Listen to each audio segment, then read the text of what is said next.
ஒரு கிராமத்தில் அழகான பூந்தோட்டத்திற்கு அருகில் ஒரு குட்டி வீடு இருந்தது. அந்த வீட்டில் குட்டி முயல் ஒன்று வசித்தது. அதன் பெயர் செல்லமுத்து. செல்லமுத்து மிகவும் சுறுசுறுப்பானது. எப்போதும் துள்ளி குதித்துக் கொண்டே இருக்கும். ஒரு நாள் செல்லமுத்து பூந்தோட்டத்தில் விளையாடிக் கொண்டிருந்தபோது ஒரு வண்ணத்துப் பூச்சி அங்கிருந்து பறந்து சென்றது. அந்த வண்ணத்துப் பூச்சி மிகவும் அழகாக இருந்தது. அதன் இறக்கைகளில் பல நிறங்கள் மின்னின. ஆஹா, என்ன ஒரு அழகான வண்ணத்துப் பூச்சி என்று வியந்து போனது செல்லமுத்து. அது அந்த வண்ணத்துப் பூச்சியை பின்தொடர்ந்து சென்றது. அந்த வண்ணத்துப் பூச்சி ஒரு பெரிய மரத்தின் இலைகளுக்குள் மறைந்துவிட்டது. செல்லமுத்து மரத்தின் அருகில் சென்று பார்த்தது. அங்கே ஒரு குட்டி சிட்டுக்குருவி அமர்ந்திருந்தது. அதன் காலில் காயம் இருந்தது. அதனால் பறக்க முடியவில்லை.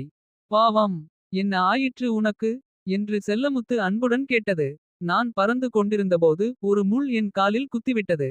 அதனால் என்னால் பறக்க முடியவில்லை என்று சோகத்துடன் கூறியது சிட்டுக்குருவி. செல்லமுத்து உடனே மருத்துவ செடிகள் இருக்கும் இடத்திற்குச் சென்று சில இலைகளை பறித்து வந்தது. அந்த இலைகளை பயன்படுத்தி சிட்டுக்குருவியின் காயத்திற்கு மருந்து இட்டது. சிட்டுக்குருவிக்கு வலி குறைந்தது.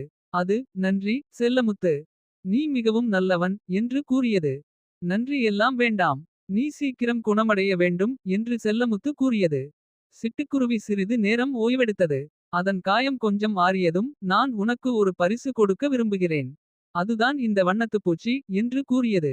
இந்த வண்ணத்துப் பூச்சியா, அது எப்படி உன்னிடம் வந்தது என்று செல்லமுத்து ஆச்சரியத்துடன் கேட்டது. நான் காயமடைந்து இங்கே கிடந்தபோது இந்த வண்ணத்துப் பூச்சி என்னிடம் வந்து என்னை சமாதானப்படுத்தியது. நீ எனக்கு உதவி செய்ததால் இந்த வண்ணத்துப் பூச்சி உன்னுடன் வரும் என்று சிட்டுக்குருவி கூறியது. அப்போது அந்த வண்ணத்துப் பூச்சி செல்லமுத்துவின் அருகில் வந்து அதன் மீது அமர்ந்தது. செல்லமுத்துவும் வண்ணத்துப் பூச்சியும் நண்பர்கள் ஆனார்கள். அவர்கள் இருவரும் பூந்தோட்டத்தில் சேர்ந்து விளையாடினர்.